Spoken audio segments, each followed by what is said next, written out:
अस्सलाम वालेकुम, मेरा नाम डॉक्टर अवैस अनवर है और एमसीक्यू प्रिपरेशन के अंदर हम डिस्कस करने लगे हैं ज़ूलॉजी का पेपर 2014 का।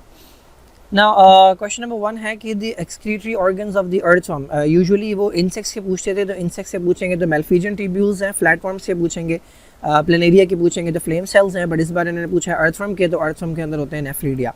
किडनीज़ जो है वो ह्यूमन के अंदर जो है मौजूद होती हैं, मैमल्स के अंदर मौजूद होती हैं किडनीज़, बर्ड्स के अंदर मौजूद होती हैं।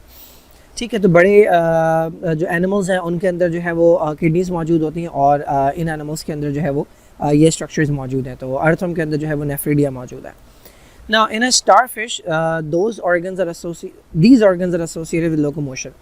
तो चैप्टर नंबर 2 के एंड में जो है वो डिफरेंट ऑर्गेनिजम्स के अंदर, डिफरेंट एनिमल्स के अंदर और प्रोटोजोआ के अंदर लोकोमोशन के हवाले से एक टॉपिक है। तो उसमें बताया हुआ है कि स्टारफिश जो है उसके पास कुछ बलून की तरह के स्ट्रक्चर्स मौजूद होते हैं। बलून की तरह क्यों है?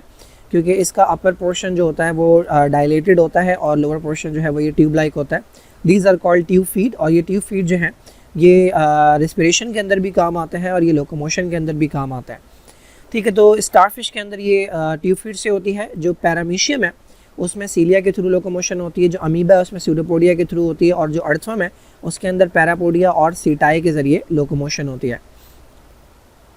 Now end of fertility in the human female is called, मैं बता चुका हूँ ये मीनोपॉज है, प्रीवियस पेपर के अंदर ये बात हुई थी। स्टार्ट जो है वो मेनार्की कहलाता है और एंड जो है वो मीनोपॉज कहलाता है। मेनार्की जिस एज पर होता है उसे प्यूबर्टी कहते हैं। मेंस्ट्रुएशन जो है बेसिकली ये एक फेज़ होता है जिसके अंदर ब्लीडिंग होती है, जो कि साइकिल के एंड पर होता है, वो मेंस्ट्रुएशन कहलाता है। ओव्यूलेशन वो प्रोसेस है कि जिसके अंदर ओवम जो है वो ओवरी से बाहर जाता है। Now this is a rope like structure which connect the embryo to the placenta। मैंने एक्सप्लेन किया था एक पास्ट पेपर के अंदर के ये हमारे पास यूट्रस है। अगर आपसे पूछा जा रहा है कि कनेक्ट करवाने वाली चीज़ यूट्रस की वॉल के साथ क्या होती है, तो वो होता है प्लेसेंटा। और प्लेसेंटा से जो रोप लाइक स्ट्रक्चर निकलता है जो कि न्यूट्रिएंट्स को ट्रांसफ़र करता है, वेस्ट मटेरियल को ट्रांसफ़र करता है बेबी तक और बेबी से, तो वो बेसिकली कहलाता है अम्बिलिकल कॉर्ड। तो यहाँ पर ये अम्बिलिकल कॉर्ड है जो रोप लाइक स्ट्रक्चर है जो कनेक्ट करता है एम्ब्रियो को प्लेसेंटा के साथ। Now this is the longest period of the menstrual cycle and lasts about 12 to 14 days। menstrual cycle के 4 phases होते हैं। स्टार्ट जो है वो menstrual phase से होता है, menstruation से होता है। ये फर्स्ट डे से स्टार्ट होकर 5th डे तक जाता है, तो टोटल 5 दिन होते हैं यहाँ पे। उसके बाद फॉलिकुलर फेज होता है जो 6th डे से स्टार्ट होकर 12th डे तक जाता है, तो ये 7th डे का होता है। ठीक है, 7 डेज। उसके बाद ओव्यूलेशन फेज होता है जो कि 13th डे से 15th डे तक होता है, ये 3 दिन का होता है, 15th तक। ठीक है, 3 दिन का होता है। और उसके बाद लूटियल फेज़ होता है जिसे सिक्रेटरी फेज़ भी कहते हैं, ये 16th डे से होता है 28th डे तक। ठीक है, तो ये तकरीबन 12 से 14 दिन का फेज़ होता है। तो ये लूटियल फेज़ होता है जो कि सबसे ज़्यादा लॉन्गेस्ट पीरियड होता है। अच्छा, यहाँ पे मेंस्ट्रुअल फेज़ दिया हुआ है, ये गलत दिया हुआ है। ठीक है, कॉर्पस लूटियम फेज़ जिसे लूटियल फेज़ भी कहते हैं, जिसे सिक्रेटरी फेज़ भी कहते हैं, ये सबसे बड़ा होता है। मेंस्ट्रुअल फेज़ 5 दिन का होता है, ओव्यूलेशन फेज़ 3 दिन का होता है। लिमार्क थ्योरी का कौन सा पॉइंट नहीं है, बार बार आ रहा है। नेचुरल सिलेक्शन जो है ये लिमार्क थ्योरी का पॉइंट नहीं है, बल्कि ये डार्विन्स का पॉइंट है। बाकी 3 जो है लिमार्क की थ्योरी के हैं। डेफिशिएंसी ऑफ इंसुलिन से क्या होता है, तो डायबिटीज़ होता है डेफिशिएंसी ऑफ इंसुलिन से। डायरिया, लूज मोशन को कहते हैं, इसके डिफरेंट कॉजेज़ हो सकते हैं। एक इसका कॉज इन्फेक्शन होता है, बैक्टीरिया का इन्फेक्शन या अमीबा का इन्फेक्शन जो है इट कैन कॉज डायरिया। बाकी जीआई जो है हमारा गैस्ट्रोइंटेस्टाइनल जो लाइनिंग है वो अगर किसी भी वजह से इरिटेट होती है, कोई इन्फेक्शन की वजह से इरिटेट हो सकती है या फिर किसी टॉक्सिन की वजह से इरिटेट हो सकती है, तो उस कंडीशन के अंदर भी डायरिया होता है। एनीमिया, खून की कमी को कहते हैं। There are different types of anaemia. एक एनीमिया आपकी बुक के अंदर सिकल सेल एनीमिया है, फर्स्ट ईयर के अंदर आपने थैलेसीमिया पढ़ा था, उससे भी एनीमिया हो जाता है। आयरन की कमी से भी एनीमिया हो जाता है। हाई ब्लड प्रेशर, हाइपरटेंशन को कहते हैं। हाई ब्लड प्रेशर के बहुत सारे डिफरेंट कॉजेज होते हैं, बट इंसुलिन की डेफिशिएंसी नहीं होती। हाँ, डायबिटीज़ के पेशेंट जो होते हैं उनके अंदर आगे जाकर हाई ब्लड प्रेशर हो सकता है, but that is not the actual cause. Insulin की डेफिशिएंसी से जो है वो डायबिटीज़ होता है। फ्लेम सेल किसके एक्सक्रीटरी ऑर्गन है, तो प्लेनेरिया के। प्लेनेरिया बिलोंग करता है प्लेटीहेल्मिन्थ से, तो प्लेटीहेल्मिन्थ के अंदर जो है वो फ्लेम सेल्स पाए जाते हैं। इस तरह का स्ट्रक्चर होता है। ठीक है, ये इसमें न्यूक्लियस होता है और यहाँ पे सीलिया मौजूद होते हैं, ये हिलते हैं, ये मूव करते हैं फ्लेम की तरह, दैट इज़ वाई इन्हें फ्लेम सेल्स कहते हैं। अच्छा, to construct recombinant DNA, RDNA molecule बनाने के लिए आप यूज़ करते हैं किस चीज़ को, as a vector. Vector basically हम कहते हैं गाड़ी को। ठीक है, गाड़ी को या कैरियर को। गाड़ी एक्चुअल गाड़ी को नहीं कहते, बट मैं व्हीकल के तौर पर जो है, गाड़ी के तौर पर जो है वो एक डीएनए का मॉलिक्यूल जो है वो एक्ट करता है, उसे हम वेक्टर का नाम देते हैं। तो वेक्टर के तौर पे दो चीज़ें इस्तेमाल की जाती हैं, या तो बैक्टीरिया के अंदर पाया जाने वाला प्लाज्मिड जो कि एक्स्ट्रा डीएनए होता है, या फिर बैक्टीरियोफेज वायरस। इन दो चीज़ों को गाड़ी के तौर पर, व्हीकल के तौर पर इस्तेमाल किया जाता है, और इनके अंदर एक छोटा सा डीएनए का टुकड़ा लगाया जाता है किसी और ऑर्गेनिज्म का। तो वेक्टर के तौर पे यहाँ पर प्लाज्मिड दिया, बट अगर प्लाज्मिड ना दिया होता, बैक्टीरियोफेज दिया होता, तब भी जो है ये राइट आंसर होता। ठीक है, वैक्यूल को, माइटोकॉन्ड्रिया को या वायरस को इस्तेमाल किया जाता है, बट स्पेसिफिकली एक तरह के वायरस को इस्तेमाल किया जाता है, बैक्टीरियोफेज वायरस को इस्तेमाल किया जाता है। हर वायरस को एज अ वेक्टर इस्तेमाल नहीं किया जाता। अच्छा जी, इसके बाद हमारे पास क्या है, इसके बाद क्या है, the number of pairs of spinal nerves in human.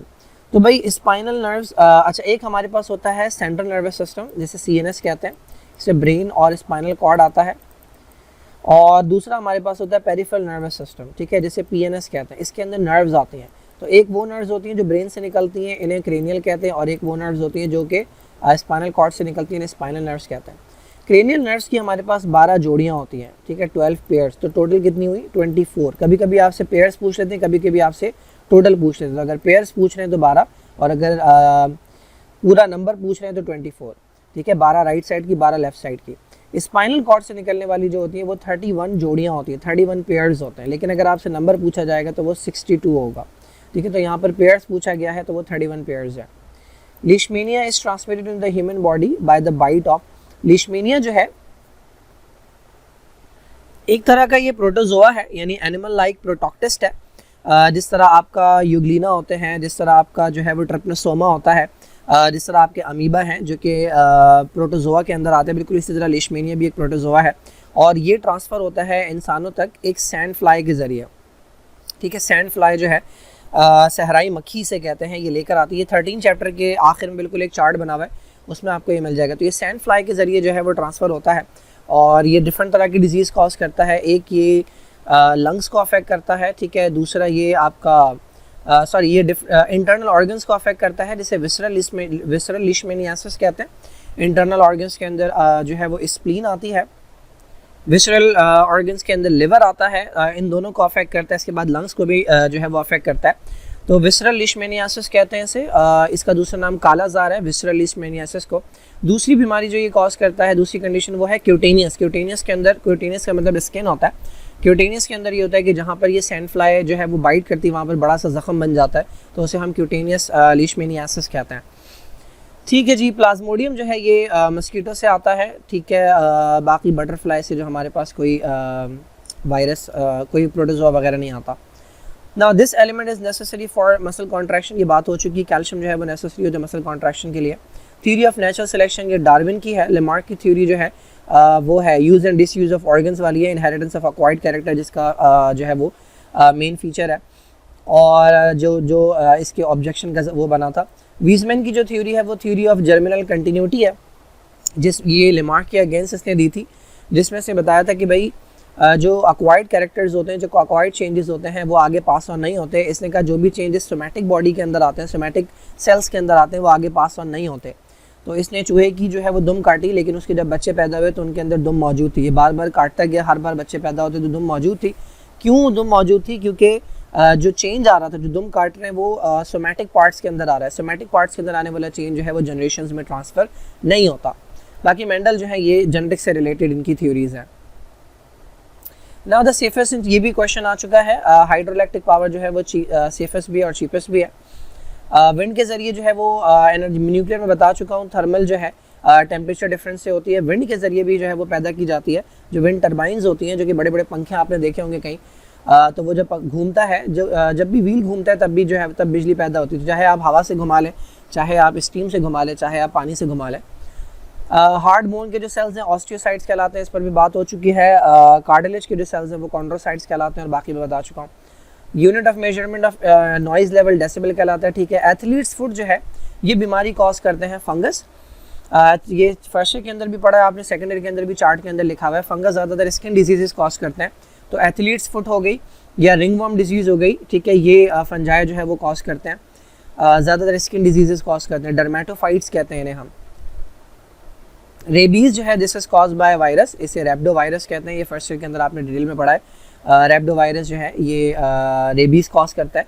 कैसे आता है हमारी बॉडी तक, तो ये डॉग्स के सलाइवा के अंदर, या फिर ये फॉक्सेस के सलाइवा के अंदर, या रैकून के सलाइवा के अंदर, या फिर बैट्स के सलाइवा के अंदर। तो इनके स्क्रैच से भी आ सकता है और इनके बाइट से भी आता है। ठीक है, लोग समझते हैं सिर्फ डॉग से आता है, लेकिन सिर्फ डॉग से नहीं आता। तो जो लोग पेट्स रखते हैं, डॉग्स रखते हैं, वो वैक्सीनेट करवाते हैं, डॉग को भी और ख़ुद को भी वैक्सीनेट करवाते हैं ताकि इससे बचा जा सके। क्यों? क्योंकि एक बार जब रेबीज़ की अलामत आना शुरू हो जाती हैं तो फिर जो है वो मौत यकीनी होती है। क्योंकि ये जो वायरस होता है, ये जहाँ पर डॉग बाइट करेगा तो वहाँ से ये ब्रेन की तरफ जाना शुरू होता है। एक बार ब्रेन के अंदर पहुँच जाए फिर ये डैमेज कॉज करना शुरू करता है, जिसके बाद फिर पेशेंट जो है वो सर्वाइव नहीं करता। So this is it from the paper of 2014।